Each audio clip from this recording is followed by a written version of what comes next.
Halo, saya Dr. Nahla.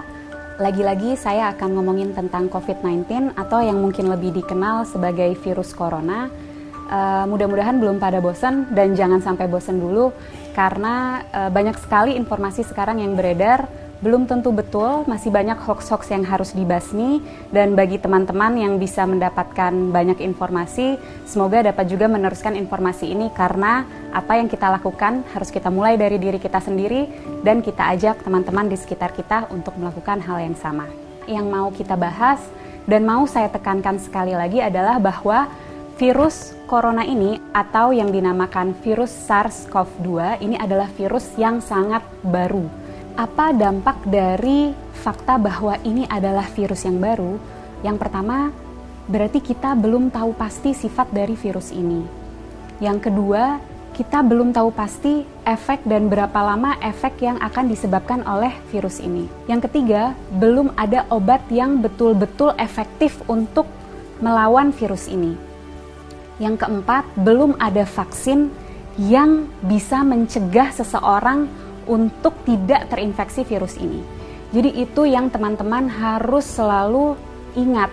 Informasi ini bukan untuk membuat teman-teman panik, tapi untuk membuat teman-teman lebih waspada bahwa memang apa yang sedang kita hadapi ini betul-betul nyata.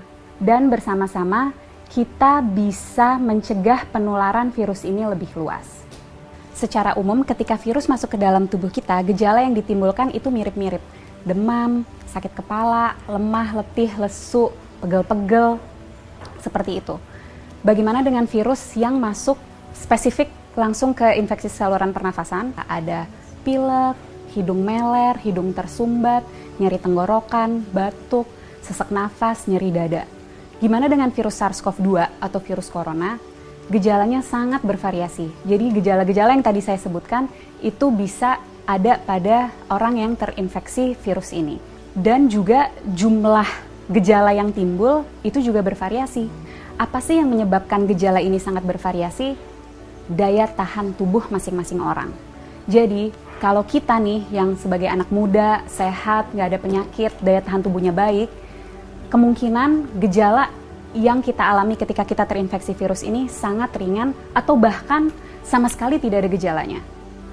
Sekali lagi saya tekankan, orang dengan daya tahan tubuh yang baik itu bisa tidak ada gejalanya walaupun virusnya sudah ada di dalam tubuh kita.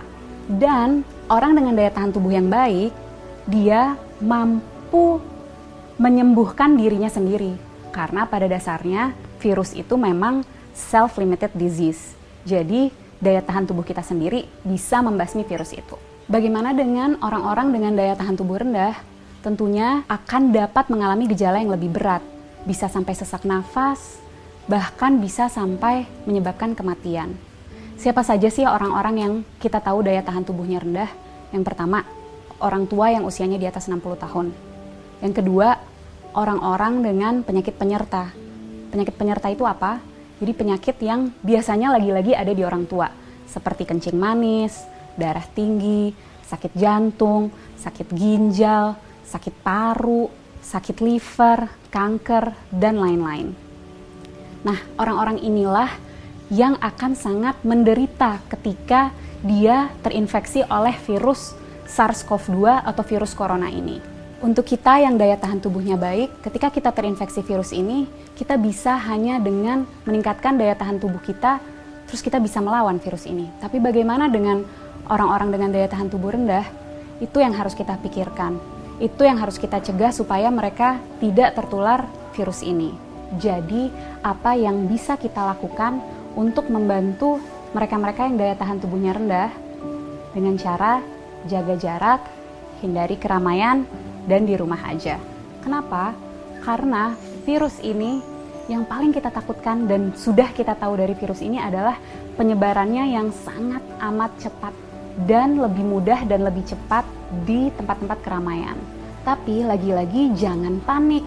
Bukan berarti kalau teman-teman yang masih muda dan sehat ini merasa, oh saya ada gejala-gejala COVID-19 nih, ada demam-demam yang sumeng-sumeng, demam rendah, nyeri tenggorokan, sedikit pilek, sedikit batuk, terus harus langsung ke rumah sakit.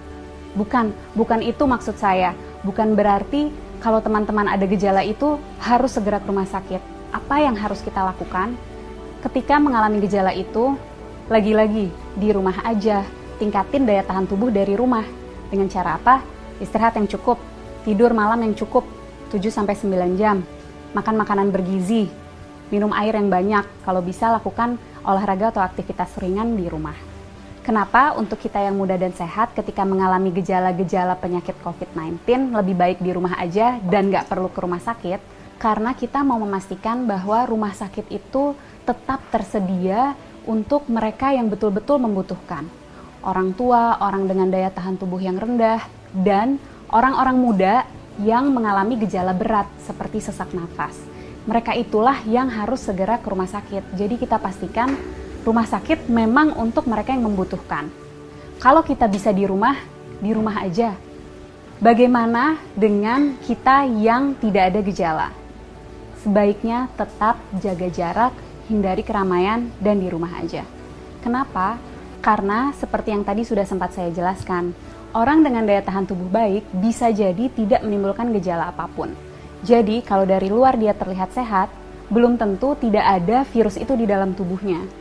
Dan orang-orang tanpa gejala ini tetap bisa menularkan ke orang lain. Melalui apa?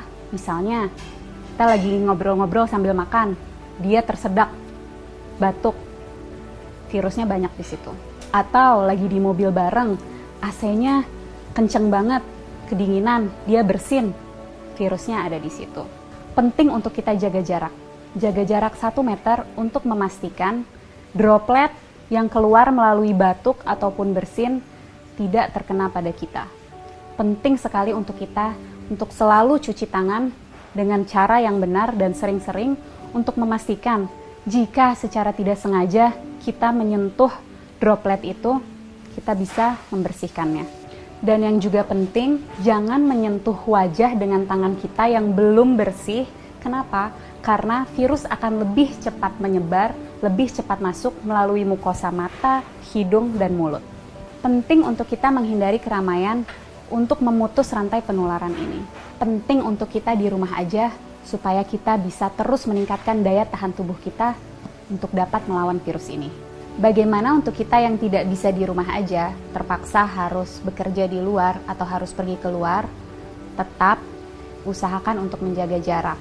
Jaga jarak 1 meter dan usahakan sebisa mungkin menghindari keramaian. Jangan lupa untuk selalu menjaga kebersihan dengan mencuci tangan yang bersih. Kalau tidak bisa menemukan air dan sabun, kita bisa menggunakan sanitizer. Para peneliti, dokter-dokter, farmasis, tenaga medis, dan semua sedang berusaha mati-matian untuk mencari obat dan vaksin dari virus ini. Mari kita berperan membantu mereka dengan cara jangan panik tapi tetap waspada. Kita jaga jarak, hindari keramaian, dan di rumah aja. Nggak perlu ke rumah sakit kalau gejalanya ringan. Pastikan rumah sakit tersedia untuk mereka yang membutuhkan, orang-orang tua, orang dengan daya tahan tubuh rendah, dan orang-orang dengan gejala yang berat seperti sesak nafas. Yuk teman-teman, kita bareng-bareng lawan virus SARS-CoV-2 ini. Dan untuk teman-teman medis, tetap semangat.